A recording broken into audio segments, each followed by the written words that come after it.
Հայաստանի ազգային ժողովի նախագահը դուրս է գալիս ու հայտարարում է, որ այո, ադրբեջանցիները ու հայերը պետք է իրար հետ ապրեն, ազգային ժողովի նախագահի երկրի ճեպազրույց է օֆիցիալ տվել, եւ ասել որ պետք է ապրեն իրար հետ առևտուր անեն, վերադառնան։ Հայաստանի սոցիալ նախարարը հայտարարում է, որ մեր երկիրը պետք է միատարր չլինի, մենակ հայերից բաղկացած չլինի։ Մենք ուրիշ քաղաքացիներին պետք է քաղաքացիություն տանք։ Այդ որ քաղաքացիներին պետք է քաղաքացիություն տանք։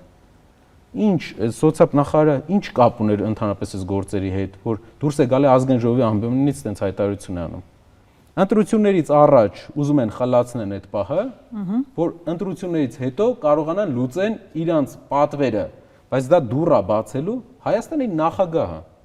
դուրս է գալի հայտարարում, որ մենք պետք է բացենք։ Հիշեցիք այս քարոզարշավ ընթացքում ոչ ոք չէր հիշել Հայաստանի նախագահը։ Երևի իրեն հիշելու միակ դեպքը սա է, Հայաստանի նախագահը դուրս է գալիս մեր երկրի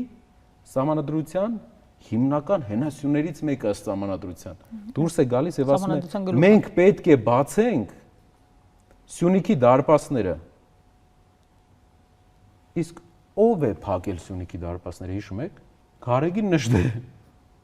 հարյուրավոր զոհերի արդյունքում 100 տարի առաջ փակեց Սյունիքի դարպասները, Սյունիքը մնաց հայկական։